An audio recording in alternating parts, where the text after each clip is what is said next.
Welcome to Cars Yeah, show number 138. This is Cars Yeah, where you'll enjoy interviews with inspiring automotive enthusiasts. Mark Green is here to provide you with a fuel injection of automotive inspiration.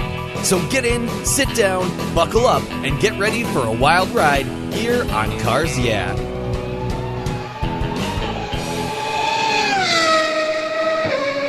Have you turned your key and heard that dreaded tick, tick, tick, tick because of a dead battery? No worries. I've got the Monaco Genius Boost Jump Starter. This compact tool fits in your glove box and features rechargeable lithium battery technology that will start a dead battery in your car, boat, truck, or RV. It packs a whopping 12-volt, 400 amp starting power and can start up to 20 dead batteries on a single charge. Plus, it has built-in spark-proof technology with reverse polarity protection to safely jumpstart your vehicle. The compact, ergonomically designed clamps are solid copper for maximum conductivity, and there's a built-in ultra-bright dual LED flashlight with 7 modes, including an SOS emergency strobe. It's easily rechargeable with a USB outlet, and you can charge your smartphone or tablet while you're on the road. Works on any 12-volt lead-acid battery. The Genius Boost from Monaco is the ultimate emergency tool that's safe and easy to use. Quality design, state-of-the-art technology from Monaco, your battery care source since 1914. Get yours at geniuschargers.com.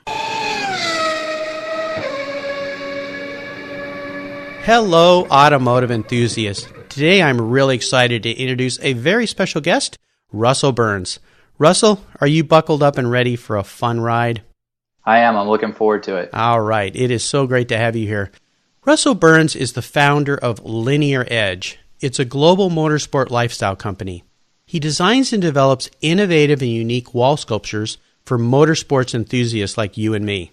Prior to Linear Edge, Russell was an architect at Fusch Architects, where he designed upscale luxury residential properties. Additionally, Russell spent time in Chile participating in the Start-Up Chile program for entrepreneurs, and he interned for the Editor-in-Chief at Jalopnik, an online media community for automotive enthusiasts. One of Russell's Linear Edge tracks of Monaco hangs on my wall here at Cars Yeah.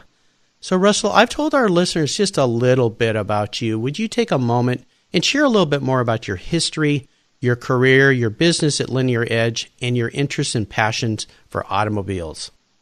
Yeah, well, like you mentioned, I have a background in design. I have a degree in environmental design from Texas A&M, which led me to architecture and then on to designing different stuff for me and my buddies.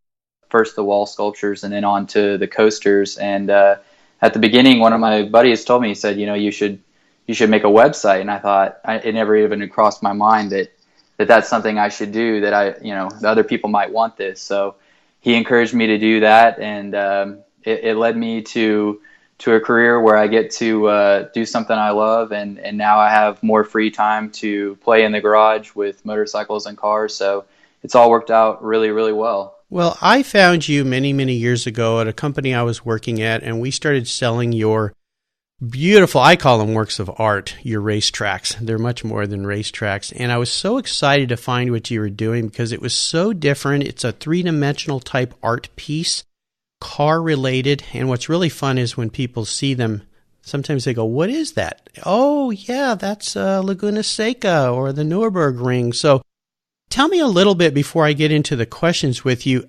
What inspired you to create these things in the first place? I had a buddy of mine. It was I don't remember if it was Christmas or birthday. He was really into motorsports like me, and I was like, well, what can I get him? And I started searching, and you come across a lot of posters and die-cast models when you're into Formula One or MotoGP and things like that. And I thought there's got to be something. There's got to be something. Not really expensive. I don't need the engine with a glass top on it. And I didn't really find anything, and so I had the experience and I knew how to make this stuff. So, I made, I guess Mugello was the first one we made. And it just took off from there because the way it works is, if you know what it is, when you walk in the room, you're like, wow, and then it strikes up a conversation. And if you don't know what it is, or maybe the wife or girlfriend isn't quite as offended by it, it just looks like modern art to her. So, we get a lot of emails and calls saying, this is the first thing I've ever had that my wife let me put in the house.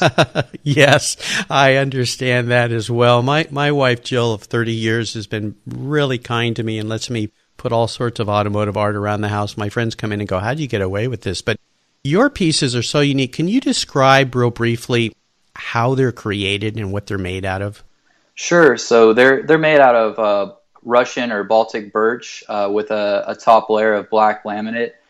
This allows us to get a real clean quality finish all the way around top and sides. They're CNC cut, so each one comes out perfect. And we do include 3M command strips for hanging them, so you don't have to put a hole in your wall. They tuck nicely behind the piece so that, you know, if you go to move it or take it down, all you have to do is get some more strips and you can easily put it back up without damaging your walls. Yeah, that's what I love about them. You can hang them anywhere, take them down, replace them, move them, tweak them, adjust them. And the one I have hanging, I'm looking at it right now above my desk, is a Monaco, and I've got a little die-cast 1/43 scale car sitting up on it to kind of add another dimension of fun to the piece. So they're just spectacular. I really love them. And you have coasters now as well, right, that have the same shapes? We do. We've added the coasters since then. We make them, they're out of like it's a specific kind of plastic that allows us to have the track engraved on there in a contrasting color, which all you have to do is clean it and it'll look brand new forever. Yeah, I've got a set of those as well. So my wife appreciates those. She said to say, thank you very much, Russell.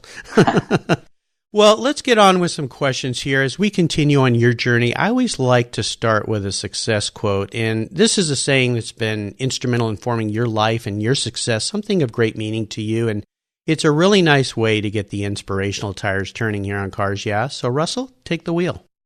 Okay, this is a quote that spoke to me not that long ago that just really jumped out to me. It says, "Far better is it to dare mighty things, to win glorious triumphs, even though checkered by failure, than to rank with those poor spirits who neither enjoy nor suffer much, because they live in the gray twilight that knows neither victory nor defeat." That was Theodore Roosevelt. Nice. I love that. Is a really awesome quote, and that's a new one here on Cars Yeah. Tell me a little bit about how have you incorporated that into your business and your life and your passion for cars? Well, I guess, the way we started was, like you mentioned, I was doing architecture and I had this idea and I just kind of went for it. And the attitude was, well, all you can do is end up where you are. You got to take the chance. If you don't chance anything, there's nothing to be gained. So took the risk and started it up. Had a lot of breaks along the way, I will say, a lot of trials, but a lot of breaks as well, and it led me where we are today. Well, I love that, and it works so well with Cars Yeah and the whole concept of Cars Yeah.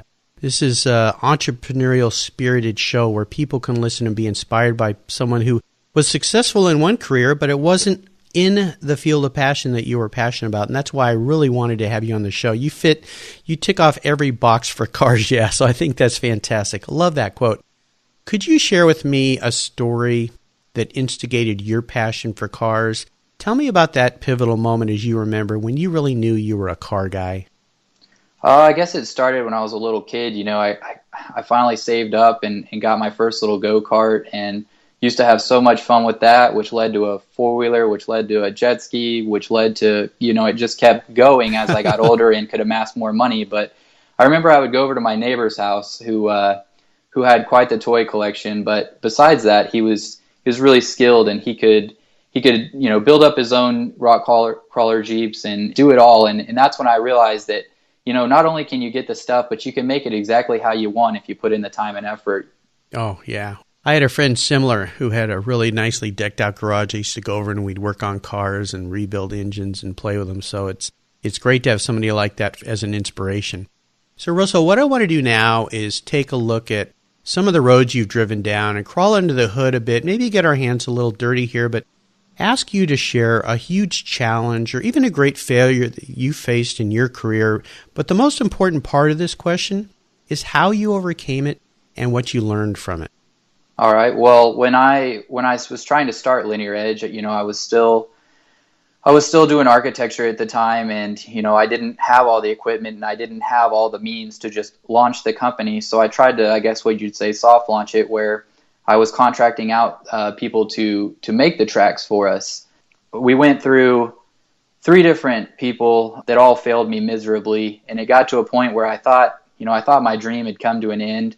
I thought it was over, and my cousin at the time knew the struggles, and he knew what I was trying to do, and And he reached out to me, and I put him off for a while because what they say about doing business with friends and family. Mm-hmm. But he said, do you really believe this could work, and do you really believe it? And I said, yeah, I do. And he said, well, then I'll take care of the manufacturing and that side of it, because if you really believe in it, then let's do this. And I thought it was over. I was ready to hang it up, and we got in it together, and we're still doing it, and it's been great ever since. Oh, fantastic. It's another classic entrepreneurial story of who to surround yourself with, and when you need help, to ask for help. And so many of us don't want to do that.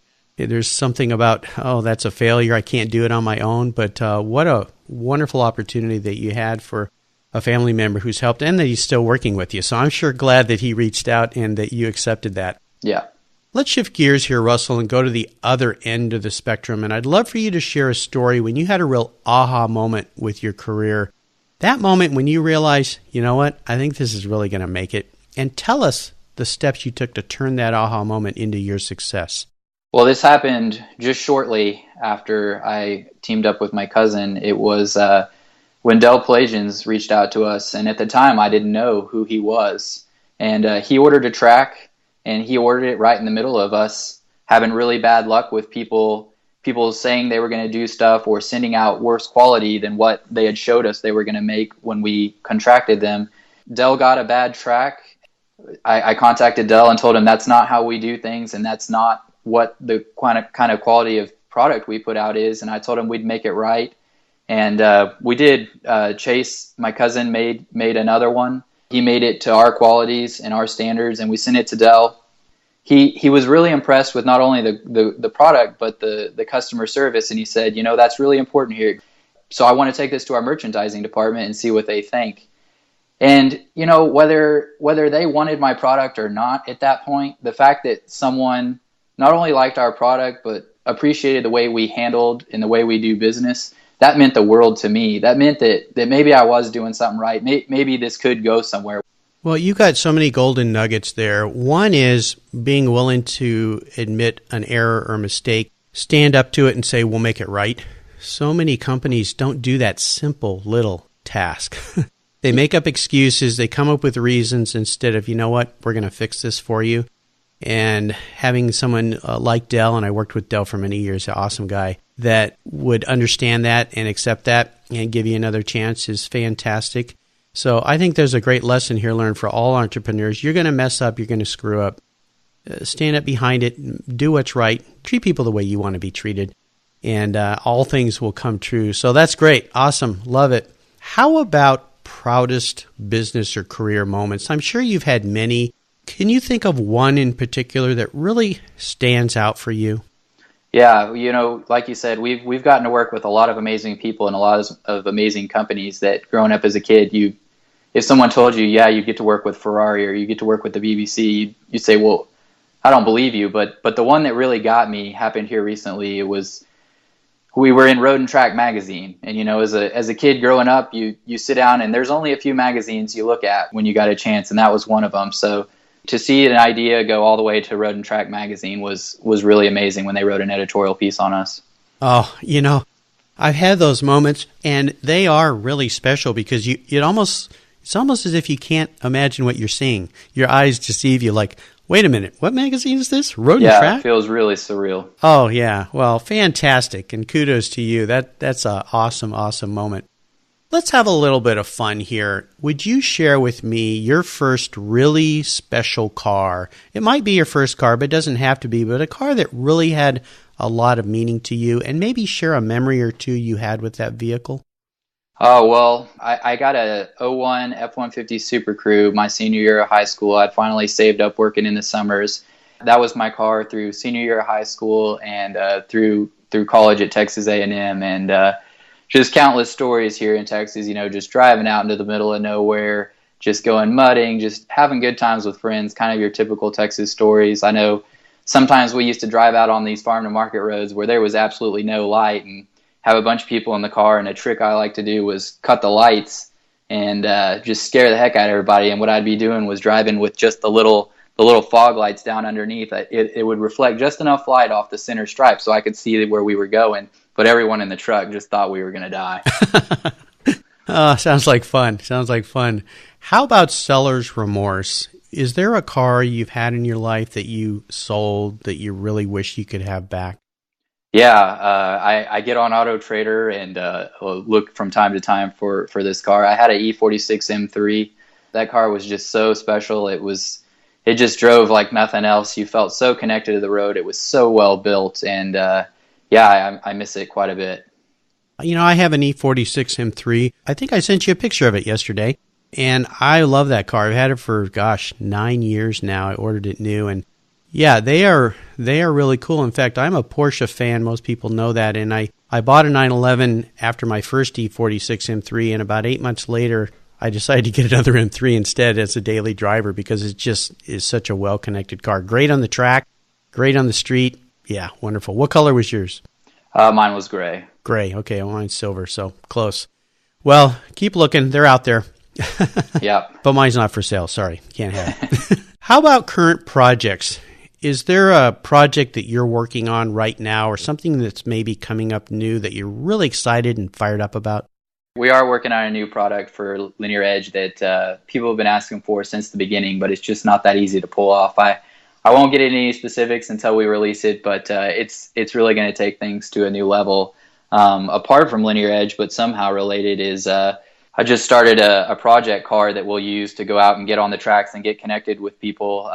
We're doing a 240Z LS1 swap car, and that's going to be a lot of fun. Oh, wow. You should give one of my guests a call, Peter Brock, because they just finished, I think they're done with it, restoring a 240Z. Of course, Peter Brock, BRE, world famous, known for designing the Daytona Cobra, and he raced those cars back in the day in the 70s, and I should connect you two guys. He'd love to talk to you about that. That sounds great. Sounds like a great project. Can you at least give us a little notice of when this new product from Linear Edge is going to be available? Is it middle of next year, or? We're hoping the beginning of next year. Oh, great. We're wrapping up prototyping right now, and we were hoping to have it for Christmas, but we don't believe in putting a product out there until it's 100% ready, so it'll just have to wait. Okay, well, let me know when it's out there. We can update it on your show notes page here at Cars Yeah. Let everybody know that it's available. I can't wait to see what you're cooking up. I'm sure it's going to be absolutely spectacular with the level of quality that you put in your products. Now, Russell, here's a funny question, and it always brings out an interesting side of who people think of themselves as. If you were a car, what kind of car would Russell be, and why? Oh, I don't know. That's a good question. I guess if I had to pick one, I'd say an F1 car. I like how they're always pushing the boundaries of engineering and innovation. They're on the leading edge, everything trickles down from what those guys are doing up there, and it's just so amazing what they're able to do. Did you have a particular team you were rooting for this year? I did. I was on board at the beginning with Nico, and he did a couple things that people follow that I didn't particularly care for. So at the end there, I was rooting for Lewis Hamilton. I felt like he deserved it, but I always root for Checo Perez. We've worked with him with some of his charity events that he does, and he's a real great guy too. Oh, yeah. Well, Nico was the guy I was hoping would take it this year, and I think I understand what you're talking about, but there was something I just wanted him to win it. I don't know, but it was fun that it came down to the last race at least. It's just too bad that his car failed him. Exactly. Well, it's the way it goes in F1 racing. That's racing, as they say. Okay, Russell, we're up to what I call the last lap, and this is where I'm going to fire off a series of questions, and you give our listeners some quick blips of the throttle answers. So, are you buckled up, helmet on, ready to go? I am. I'm ready to do it. Okay. What's the best automotive advice you've ever received? Oh, actually, I think, funny enough, it came from my mom. When I graduated college, I was trying to decide what I was going to get. I had just come from Texas A&M, where everybody has a big truck or an SUV or something like that, and I was moving back to Dallas, and I love trucks, I love sports cars, I love motorcycles, and I was trying to decide what I was going to get, and she told me, Russell, there's going to be plenty of time in your life where, a Tahoe or something like that will be the practical thing you actually need, so you might as well go ahead and get a sports car now before somebody tells you can't later down the road. Oh, you got to love Mom. Oh, man, That's awesome. And did you do that? I did, and I ended up buying a E46 M3, not new, but but pretty good used one there. Yeah. Oh, great advice, Mom. Yep. That's wonderful. Can you share one of your personal habits that you believe has contributed to your success? Let's see. Well, I just believe you should do everything the best it can be done. There's no reason, if you're going to do something, you might as well do it the best it can be. That's something that translates over to linear edge. I mean, if you do that, you'll never have to say you're sorry for anything you do. Oh, absolutely. Striving for perfection. That old Rolls-Royce quote that I'm so fond of. Do you have a resource that you're really fond of that you could share with the Cars Yeah listeners? Maybe it's a website or maybe it's a blog that you receive. I don't have a specific one, but I'd encourage people to get into the forums of whatever they're passionate about. There's so much good information in there and so much knowledge that you can take, and you can really empower yourself to go out and do stuff. You don't have to feel like, oh, I can't do that. If you spend enough time in research and preparation, you can really do anything. Oh, that's great advice. How about a book? Is there one book in particular that you've maybe just read or you've read in the past that you think the Cars Yeah listeners would really enjoy? To be honest, I haven't read books much since I graduated. The only book I read these days is the Bible, and I do highly recommend it, though. Well, I actually had a guess you recommended the Bible is Barry Maguire. Okay. Of course, Maguire's Car Care Company. So there's a couple great recommendations there. I'll remind our listeners that you can find links to these resources at carsyeah.com/Russell Byrnes, and Russell's last name is Byrnes. How about interesting hobbies outside of your passion for cars? Oh, well, being from Texas, I guess you'd have to get hunting and fishing in there. I love anything outdoors. We're usually going out to a ranch or a lake, and wakeboarding, wake surfing, just lots of outdoor stuff here. Yeah, fantastic. All right, we're up to the checkered flag. And Russell, this last question can be a real doozy for some people. If you could only have one collector car in your garage, and money's no object, since Christmas is coming, I'm going to buy you whatever you would like today. But you can't sell it to buy a bunch of other cars with, so that little trick is off the table. What would that vehicle be? But more importantly, why would you choose it? It brings me back to F1 car. They're just something so magical about them. But if we're talking true collector car, I guess maybe the Jaguar XJ220, because when I was young, that was the first car that stuck out to me as just a radical supercar above and beyond others out there, and I was just so enamored with it. What are some of the things about that car that really tug on your heart? I just remember when I saw that as a little kid, I was in shock. I couldn't believe how radically different and beautiful and fast it was. It's kind of like where they're going now with these new hybrid supercars. It's just taking things to another level that just seems like it's not even fair to what came before it. Yeah, it is a beautiful car, and I remember when that car came out, it was like a spaceship almost. You just look at it and go, wow, and kind of reminds me a little bit of like the new Porsche 918 right now. Exactly, that's exactly what I would liken it to. Yeah, it's the things and the innovative technologies and all the different systems so forth are just fantastic. I had the luxury of talking to Matthias, who designed that car for Porsche. He was the lead designer. I'm hoping to get him on Cars Yeah here real soon. And very interesting stories he told me about the development of that vehicle. It's just fantastic. Russell, you've taken us on a really great ride today, and I've really enjoyed your stories. It's been so much fun to reconnect with you here. I want to thank you for sharing your journey with the Cars Yeah listeners. Could you offer us one parting piece of guidance before you drive off into the sunset in that Jaguar? Sure. I guess while I'm driving my Jaguar, this will fit in. I'd say treat Jettas like gravel trucks. It'll more than likely save your life at some point. I could go on and start a blog about the ridiculous Jetta stories I have. Ridiculous? Now, you're going to have to give me a little bit more about that before we go here. Jetta stories. I don't even know where to start. I've seen them with canoes strapped to their roof. I've been on road trips where two different girls driving Jettas at 70 miles an hour down the highway were reading books on their steering wheels in the same road trip. I thought for sure it had to be the same girl, but no, it was different. Two different. Okay, I'm starting to understand what you're saying there. Be smart out there on the road. Be safe. Use your head before you drive. Absolutely. Again, I'll remind listeners that you can learn about everything that Russell shared with us here today at carsyeah.com. And Russell, what's the best way for our listeners to learn more about you and Linear Edge? They can visit us at linearedge.com, or they can check out our Facebook page as well. Those are the best two, and they're always welcome to call or email us with any questions. And I'll remind listeners, if you want to buy that car nut, and us car guys are really hard to buy for, because when you ask us what we want, we usually tell you the kind of car we want, which you can't buy for us. But if you want to buy a car guy a gift that he'll keep forever, check out Linear Edge, because these things are just really cool. And if you haven't seen the products before, go there, spend some time, and order one from Russell, because they are awesome. They look great in the garage. They look great in the. I've got mine in my living room, so they look fantastic everywhere. Thank you, Russell, again, for being so generous with your time today and your expertise, and for sharing your experiences with me and with the Cars Yeah listeners. Until we talk again, I'll see you down the road. Thank you for having me. You're welcome. Thank you so much for joining us on today's ride here at Cars Yeah.